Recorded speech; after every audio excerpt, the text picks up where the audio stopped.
नमस्कार, आपके साथ मैं हूं जुहम रुबा और आप देख रहे हैं यूपी की बात। महाकुंभ के लिए हुए सुरक्षा इंतजामों को परखने के लिए प्रदेश के पुलिस महानिदेशक प्रशांत कुमार मेला क्षेत्र में पैदल घूमे। डीजीपी ने जल पुलिस की बोट से पानी के रास्ते सुरक्षा का जायजा लिया और साथ ही वो वीवीआईपी घाट भी पहुंचे। डीजीपी ने एसएसपी कुंभ मेले के अस्थायी कार्यालय का भी शुभारंभ किया और साथ ही मेला पुलिस लाइन परेड में जाकर उन्होंने पुलिसकर्मियों से बातचीत भी की। डीजीपी ने पहले आला अफसरों से सुरक्षा के संबंध में बातचीत की। इसके बाद वो एक एक कर सुरक्षा इंतजामों को खुद परखने लगे। तो वहीं मेला परिसर के अन्य महत्वपूर्ण स्थानों का निरीक्षण कर सुरक्षा इंतजामों को लेकर विशेष निर्देश भी दिए। उन्होंने कहा कि महाकुंभ मेले में सुरक्षा हमारी पहली प्राथमिकता है।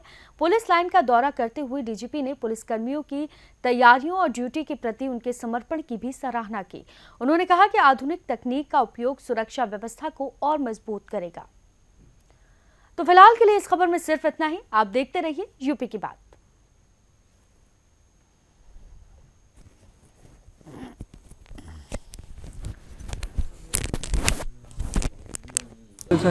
शासन के निर्देश पे मेरे द्वारा तथा गृह सचिव महोदय के द्वारा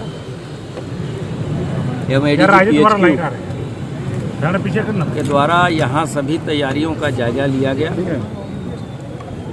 आप सभी अवगत हैं कि पिछले कुछ वर्षों से और विशेषकर कुछ महीनों से युद्ध स्तर पे इस महाकुंभ की तैयारियां शासन और जिला स्तर पे किया जा रहा है। अब आज 4 तारीख हो गई और प्रथम मुख्य स्नान 13 जनवरी को संपन्न होगा। उसके बाद से कुल 6 स्नान होंगे, जिसमें से 3 शाही स्नान होंगे। हम लोगों ने जो चीज़ें घूम के देखी और ये पाया कि जो इंफ्रास्ट्रक्चर, जो इक्विपमेंट तथा जो मैन पावर है, इनमें काफ़ी अच्छा समन्वय है और जो अधिकारी इन चीज़ों को इम्प्लीमेंट कर रहे हैं वो पूरी तरीके से कॉन्फिडेंट भी हैं और हमारी तैयारी भी पूर्ण हो चुकी है। और इसको और कैसे बेहतर बनाया जाए, इसके बारे में हम प्रयास कर रहे हैं। हमारी जो ट्रैफिक रेगुलेशन के संबंध में नए इक्विपमेंट्स आने थे, फायर कंट्रोल के बारे में जो नए इक्विपमेंट्स आने थे, इस वर्ष अन्य चीज़ों के अतिरिक्त शासन ने डिज़ास्टर, आपदा प्रबंधन, फायर सेफ्टी तथा ट्रैफिक के लिए विशेष प्रबंध, विशेष फंड्स जारी किए थे ताकि श्रद्धालुओं को किसी तरह की यहाँ कोई कठिनाई न हो। ये सभी इक्विपमेंट्स हमारे आ चुके हैं। आपने खुद देखा होगा कि यहाँ इंटरसेप्टर्स डिप्लॉय हो गए हैं। टीथर ड्रोन भी भारी संख्या में हैं। हम लोगों ने ऐसे एंटी ड्रोन सिस्टम भी यहाँ लगाया है और जो हमारा वाटर फ्रंट है उसको बेटर किया है, उसकी सिक्योरिटी को पिछले कुंभ के मुकाबले। तथा हम लोगों ने घाट की संख्या तथा घाटों की कैपेसिटी भी इसलिए बढ़ाई है कि जो भी श्रद्धालु जिस रूट से वहाँ आ रहे हैं वो वहीं स्नान करें तथा फिर एक निर्धारित रूट के साथ वहाँ से चले जाएं। रेलवे के साथ भी बहुत अच्छा हमारा समन्वय है और हम मुख्य स्नान के दिन थल, जल और नभ तीनों तरीके से सुरक्षा की व्यवस्था प्रत्येक श्रद्धालुओं को सुनिश्चित कराएंगे।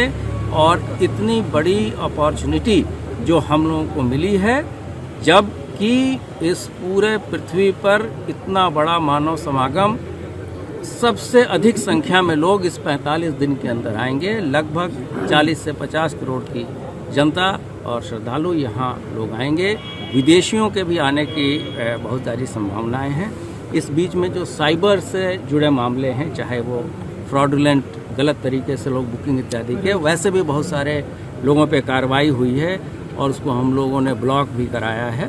और साइबर वर्ल्ड को, साइबर पूरे इकोसिस्टम को कैसे सिक्योर किया जाए, ये भी विभिन्न जो एजेंसियां हैं जो इसमें दक्ष हैं उसके साथ मिलकर लगातार। आपने देखा होगा कि एटीएस की जो हमारी महिला कमांडो टीम है वो भी यहाँ पहुँच चुकी है, हमारे पैरामिलिट्री के लोग भी पहुँचते हैं। वैसी जो भी थ्रेट परसेप्शंस आ रहे हैं उसमें कितनी गंभीरता है, हर एक चीज़ को विभिन्न एजेंसियों के साथ हमारी जो एकीकृत कंट्रोल रूम है वहाँ सभी विभाग के अधिकारी, चाहे वो राज्य सरकार के हों चाहे वो केंद्र सरकार के हों, मिलकर उन चीज़ों का एनालिसिस करती हैं और सभी जो थ्रेट्स आते हैं उसको हम लोग बहुत ही गंभीरता से लेते हैं और हम आपको आश्वस्त करते हैं कि इन सभी चीज़ों पे कार्रवाई। कुंभ में कितने लेयर सिक्योरिटी प्लान को लागू किया और तकरीबन कितना फोर्स इसमें डिप्लॉय किया गया? ये तो पहले स्थानीय लोगों के द्वारा बताया जा चुका है कि 7 चक्रीय सुरक्षा व्यवस्था है,